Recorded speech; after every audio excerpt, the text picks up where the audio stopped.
पूर्व जन्म में तुमने जो काम किया था उसके पहले के जन्म में उस पूर्व जन्म का ये फल है, इसलिए तुम्हारे जीवन में ये घटना घटी।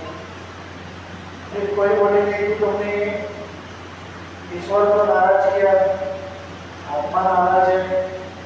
हर धर्म में, मुस्लिम धर्म में भी लोग उनके अनुसार रहेंगे। हर धर्म के लोग अपने अपने घटना घटती है तो उसका अंदाज अलग अलग लगाते हैं, अलग अलग लगाते हैं। लेकिन बुद्ध धर्म में इसमें घटना के कारण बताए। ये कहा गया है कि कोई भी घटना विदाउट काज, बिना कारण से कोई भी घटना घटती नहीं। कोई भी घटना बिना कारण से घटती नहीं।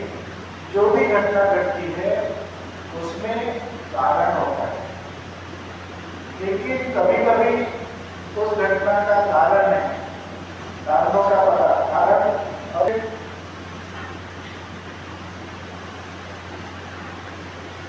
कभी परिणाम उसका नजदीक रहता है।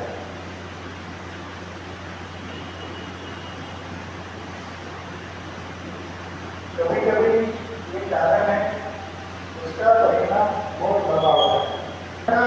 परिणाम नजदीक होता है तो आदमी आ जाता है आदमी के कि ये परिणाम जो है इसका कारण ये है। आज हमारे घर में समझो रोटी नहीं बनी तो उसके दो कारण है। एक तो खाना बनाने वाले थे, उसको आलस आया होगा, उसको लगा कि आज इनको रोटी नहीं खिलाऊंगा, तो एक कारण हो सकता है। दूसरा कारण घर में आटा नहीं होगा। ये दो कारण हम समझ सकते हैं क्योंकि कारण नजदीक है, हमारे आंखों के सामने। लेकिन कभी कभी किसी को बीमारी होती है तो वो बीमारी का डॉक्टर भी कभी कभी पता नहीं लगाता, क्योंकि डॉक्टर अलग अलग रहता है, इसका ये हो सकता है, इसका ये हो सकता है, अंदाज लगाते हैं। तो कभी जो कारण का परिणाम जब इतने दूर होता है और समझ में नहीं आता, परिणाम समझना इतना आसान काम नहीं है। हर एक कारण का परिणाम निकलता है, बिना कारण से कोई भी घटना घटती नहीं। लेकिन उसका जो कारण है वो कभी नजदीक होता है, परिणाम कारण का परिणाम नजदीक होता है, परिणाम होता है उसका कारण नजदीक होता है। कभी कभी ये परिणाम दिखता है लेकिन उसका कारण इतना लंबा रहने से कारण का पता नहीं लगता। जब लोगों को कारण का पता नहीं लगता तब लोग उसमें अंधश्रद्धा निर्माण होने की शक्यता रहती है। इन लोग उनको कारण का पता नहीं रहता। अब किसी को पहले किसी कई बीमारियां थी जिनका पता डॉक्टर ने नहीं लगाया था, तो लोग अपनी बीमारी दुरुस्त करने के लिए बाबा की तरफ जाते थे, बुआ की तरफ जाते थे, तांत्रिक मांत्रिक की तरफ जाते थे और उनको लगता है कि इससे बीमारी दुरुस्त हो जाती है। कोई कर्मकांड करते थे, कोई यात्रा करते थे, कोई गंगा का जल पीते थे, अनेक कारण करते थे क्योंकि उनका परिणाम तो था, ये परिणाम था लेकिन उसके कारण उसको मालूम नहीं था। इसलिए कारण मालूम नहीं होने की वजह से वो इधर उधर भटकते। इसलिए बाबा साहब आम्बेडकर ने जब उदयनामा में उसके एकदम फाइनल कर दिया, कहीं भटकने की जरूरत नहीं। बुद्ध ने जब उदयनामा में बाबा साहब आम्बेडकर ने ये एकदम क्लियर कर दिया, इसमें कोई शंका की बात नहीं, शंका की बात नहीं। जब भी कोई घटना घटती है जीवन में, जब भी कोई घटना घटती है तो समझ लेना एक नेचुरल है या फिर किसी मानव द्वारा निर्मित घटना है। बस दो ही कारण है। एकदम कितना क्लियर कर दिया, कितना कंफर्म कर दिया, इसमें आदमी को भटकने की कोई जरूरत ही नहीं। और उसमें कहा कि कोई भी घटना क्लियर कर दिया कि ये दो ही कारण हो सकते हैं, पारा प्राकृतिक यानी सुपर नेचुरल, जो चमत्कारी दैवी जो कहते हैं वो पारा प्राकृतिक कारण हो हो ही नहीं सकता। इतना क्लियर, इतना बताया कि ऐसा कोई बता नहीं सकता, इतना कोई बता नहीं सकते, इतना क्लियर उन्होंने बताया। ये कारण हो सकता है, ये कारण हो सकता है, लेकिन ये कारण नहीं हो सकता। इसलिए बाबा साहब अम्बेडकर कहते हैं कि डॉक्टर बाबा साहब right in most valuable books that every event must be the result of man action or in nature, man action और nature, बस दूसरा कोई कारण नहीं हो सकता। लेकिन आप धर्म में कहेंगे, जितने भी धर्म हैं उसमें उनके कारण अलग अलग चमत्कारी, पैरानेचुरल, सुपर ह्यूमन वगैरह ये सारी गलत बातें बताई। इसलिए बाबा साहब अम्बेडकर ने लिखा कि ये तुम जो भी मानते हो वो मानो, लेकिन ये धर्म नहीं है। जो पैरानेचुरल में विश्वास रखता है, चमत्कारी बातों में विश्वास रखता है, अलौकिक बातों में विश्वास रखता है, वो धर्म को नहीं मानता। वो धर्म को मानता होगा, ईश्वर को मानता होगा, कुछ भी मानता होगा, लेकिन बाबा साहब ने जो संकल्पना रखी है धर्म की, वो संकल्पना को नहीं मानता होगा। यहाँ पे किसी को डरने की कोई बात नहीं, किसी को डरने की कोई बात नहीं, किसी से डर ये बात नहीं, सीधा सीधा टक्कर देने की बात है। चाहे अपना हो या पराया, अपने खुद का भाई हो, खुद के घर का कोई सदस्य हो, हमें डरने की जरूरत नहीं, क्योंकि हमारे पास इतना बड़ा प्रूफ है, पेज नंबर है, बाबा साहब का ग्रंथ है, उसका पेज नंबर है, इतना बड़ा हमारे पास प्रूफ है, तो हमको डरने की क्या बात है।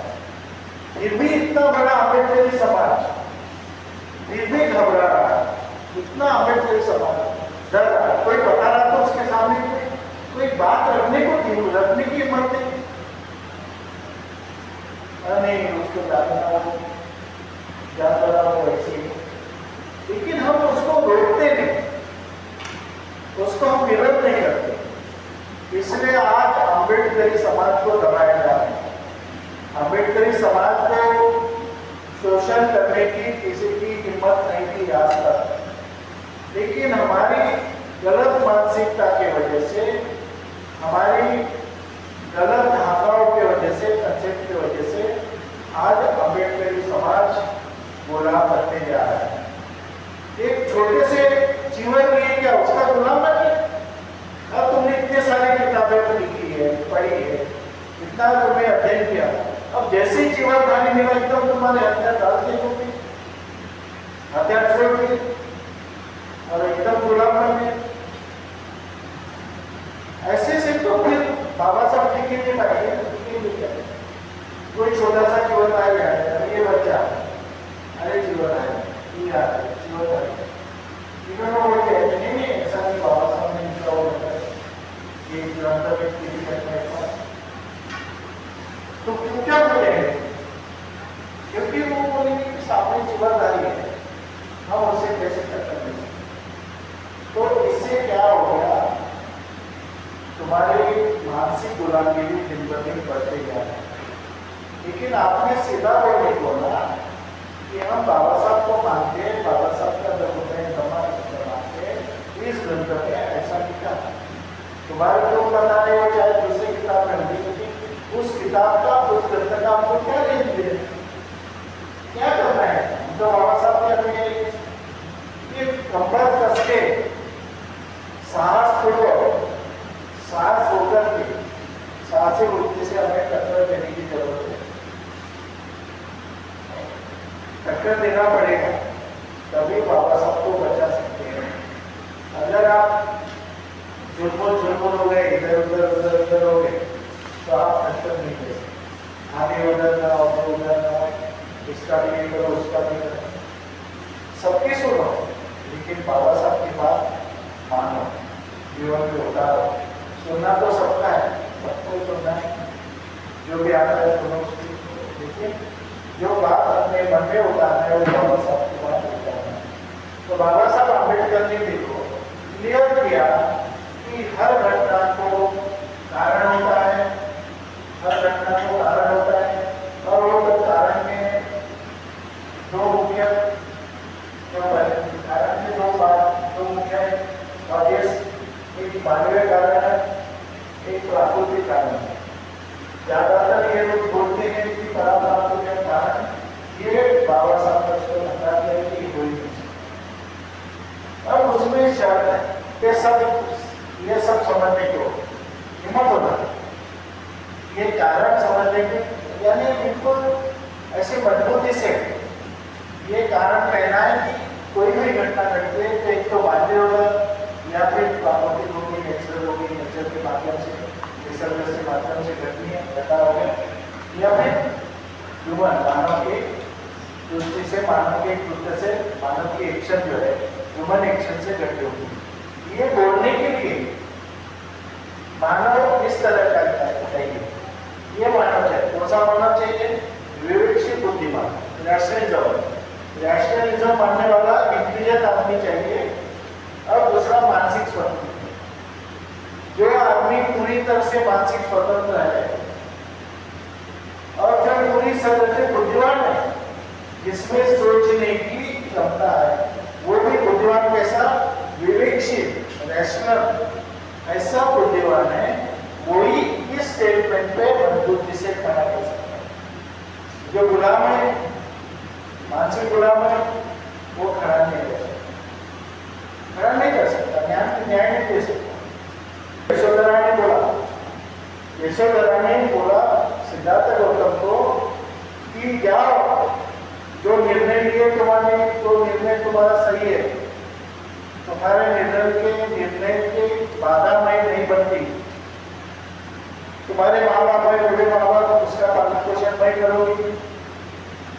तुम्हारा जो बेटा है राहुल, उसका पालन पोषण मैं करूंगी, लेकिन तुम जाओ, तुमने जो वचन दिया है वचन को तोड़ो। जो वचन को तोड़ता है उसकी जो पूरे देश की शांतता भंग होती है और उसका भी नुकसान होता है। तुम जो वचन दिए, मैं परिवार में जो करेंगे, अपनी वस्तु नगर छोड़ के जाऊंगा, तो तुमने जो वचन दिए वो अपना वचन पूरा करो। वो पत्नी बाधा नहीं बनी, उसके माँ बाप को भी सिद्धार्थ ने समझाया, माँ बाप भी उसकी बाधा नहीं बनी, उसको रोके नहीं, इस तरह से जो आदमी मानसिक स्वतंत्र है वही ये सब बातों को मान सकता है। कहने का मतलब जो मानसिक स्वतंत्र है, एक आदमी मजबूत हो गया, वो विचारों का हो गया, तो पूरे राज्य में काम करता है। हर एक राज्य में ऐसे हमारे लोग अगर घूमते हैं, अभी एमपी के कुछ दिन तपस्वी पे एमपी वहीं चले गए, क्या घर में रहेगा दूसरे जगह, तो वो एमपी को तैयार कर दिया।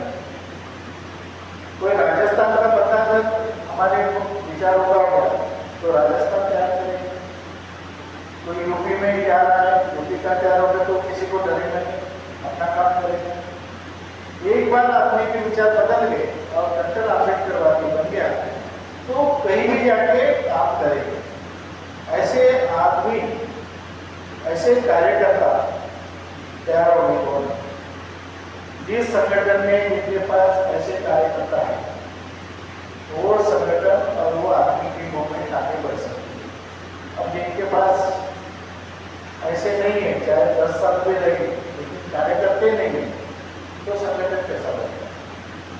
कार्यकर्ते, तो इसके लिए हमें दो आदमी चाहिए। एक विवेकशील बुद्धिमान, वो एकदम समझ नहीं हो रहा, उसको बुद्धिमान आदमी होना चाहिए, जो समझ सकता है, कोई भी बात को समझ सकता है, विचार कर सकता है, चिंतन कर सकता है, वो होना। दूसरी बात, बुद्धिमान है लेकिन स्वतंत्र नहीं, लेकिन वो काम नहीं कर सकता। वो जब तक फ्रीडम नहीं होती, जब तक वो स्वतंत्र नहीं होती, तब तक ये बातें नहीं हो सकती। ये सबसे एक गहरी बातें हैं। ये दोनों जो बातें हैं वो एकदम सादी बातें नहीं है कि कोई भी घटना का कारण सिर्फ मानवीय और नेचुरल मानना ये साधारण कोई बात नहीं है। हम सुन रहे तो हमको अच्छा लग रहा है, ये सारी बातों की, ये सारी बातें कि ये ऐसे लोगों से टक्कर देना पड़ता है। ये पारंपरिक हर धर्म में ऐसे लोग पारंपरिक पालना प्यारा प्राकृतिक कारण मानने वाले अरे अपना अपन एक है तो वो 10 है, अपन 10 है तो वो 100 है, 100 के सामने टिकना पड़ता है, ये तो अपना भी मन विचलित हो जाता है। 90 लोग इधर बोल रहे हैं, एक गलत नहीं सोच रहे, हम भी कंफ्यूजन में आ जाते हैं।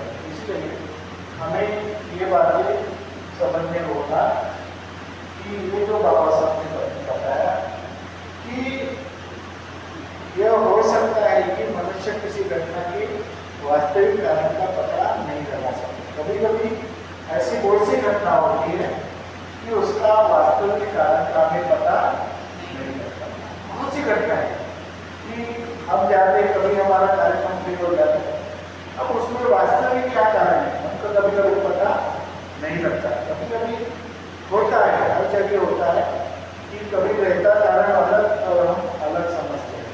तो ऐसा कंफ्यूजन जीवन में हमेशा होता है कि जिसको कभी कभी हम अपना समझते हैं, अपना दोस्त समझते हैं, अपना मित्र समझते हैं, कभी कभी वही अपना नहीं रहता, कभी कभी वो अपना दोस्त नहीं रहता। जिसको हम समझते हैं वो नहीं, उसके दिल में कुछ अलग रहता है। जब प्रसंग आता है तो वो अपने को साथ नहीं देता, अपने विरोध में काम करता है, ऐसे बहुत से होते हैं। इसलिए सही कारण का वास्तविक कारण का पता कभी कभी नहीं लग सकता है।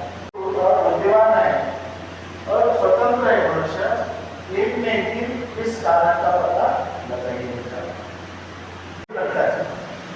हमें मानसिक गुलाम, बिट्टू मानसिक गुलाम बनाएगा, बिट्टू बाबा के नाम से बनाएगा, वो कौन सा गुलाब बाबा है, गुणवंत बाबा, ये बाबा के नाम से अपने में से जो बाबा खड़े करेंगे तो उनके नाम से अपने को मानसिक गुलाम बना। क्योंकि मानसिक गुलाम अगर हम नहीं बने तो ये बात कर सकते हैं, अगर हम मानसिक गुलाम नहीं बने तो वास्तविक कारण का पता लगा सकते। लेकिन पूरे बहुजन समाज को मानसिक गुलाम बनाए, हमारे समाज को इतने बड़े बुद्धिमान लोग हैं, हमको मानसिक गुलाम बनाए, हमको वास्तविक कारण का पता लगाने के लिए लग सकता है, लेकिन हमको ये पता नहीं लगाने, पता नहीं लगाने। इसलिए एक तो बुद्धिमान होना, हमको जो स्टडी चाहिए, जो अध्ययन चाहिए, जैसा अध्ययन चाहिए, जैसे पढ़ाई चाहिए, वो पढ़ाई नहीं होने दे रहे, पढ़ाई का काम बंद हो गया और पूजा अर्चा का कर्मकांड का काम शुरू हो गया। जो लोगों को सतर्क करने का काम है वो बंद हो गया और ज़्यादा पूजा अर्चा में अपने लोग बैठे रहते। लेकिन जो वास्तविक कारण तुम लगाओ ना, हर एक को अधिकार है, हर एक को अधिकार है सत्य का पता लगाने का, हर एक को अधिकार है। तुम क्यों नहीं लगाते? क्यों गुलाम बन के बैठे रहते? गुलाम बन के क्यों बैठे रहते? तुमको अधिकार दिया बाबा साहब ने, सत्य का अधिकार है, सत्य का पता लगाओ, कौन सी बात सही है, कौन सी बात गलत है। तुम किसी के बातों के चक्कर में क्यों आते? जाओ वहां जाके पता लगाओ वास्तविक कारण क्या है। जैसे दीक्षा भूमि का प्रकरण, तुम मोबाइल पर क्यों भरोसा करते हो? तुमको वो सही कारण का पता लगाना तो तुम जाओ दीक्षा भूमि को दूसरे गाँव में तो तुम चले जाओ दीक्षा भूमि में जाओ, वहाँ पे जो काम चल रहा है उनके वर्कर को पूछो, वहाँ दीक्षा भूमि के कोई सदस्य को पूछो कि क्या हो रहा है। तुम सही का सही वास्तविक जो है वो पता तो लगाओ। लेकिन हम इतने गुलाम बन जाते कि मोबाइल में एक बात आ गई उसको विश्वास करते, किसी भिक्षु ने बोल दिया उसके ऊपर वो विश्वास करेंगे, किसी ने पॉम्पलेट में बोल दिया, पॉम्पलेट में लिखा उसके ऊपर भरोसा करते। हम बुद्धिमान है लेकिन हम वास्तविक का पता नहीं लगाते, सत्य का पता नहीं लगाते। इसलिए बाबा साहब अम्बेडकर की जो अपेक्षा है, हमारे से जो अपेक्षा है, वो बाबा साहब अम्बेडकर की अपेक्षा वो पूरी नहीं हो रही, क्योंकि हम अभी भी स्वतंत्र रूप से काम नहीं कर रहे। अभी भी हम पहले से गुलामी से जी रहे हैं। और जो जिस तरह से बुद्धिमत्ता होना, हमारे में जो इंटेलिजेंस होना, रैशनलिज्म इंटेलिजेंस होना, विवेकशील बुद्धि होना, वो विवेकशील बुद्धि अभी भी हमारे में नहीं है। इसलिए हमें वो जो आगे बढ़ने का काम है वो हमारा भूल गया है आगे बढ़ने का। तो इस धर्म वर्ग का जो विषय है डॉक्टर बाबा साहब आम्बेडकर के धम्म विषय विचार। तो डॉक्टर बाबा साहब आम्बेडकर ने धम्म किसको कहना चाहिए और कौन सी बातें, कौन से विचार ये धम्म में नहीं आते, इस बारे में विस्तार से तबोदय धम्मा ग्रंथ में लिखा हुआ है। एक अलग प्रकरण है अधम्म का। इस प्रकरण में बाबा साहब आम्बेडकर ने धम्म के बारे में जो विचार बताए हैं, इस विचार के संबंध में आज का वर्ग लिया गया, आज का क्लास लिया गया।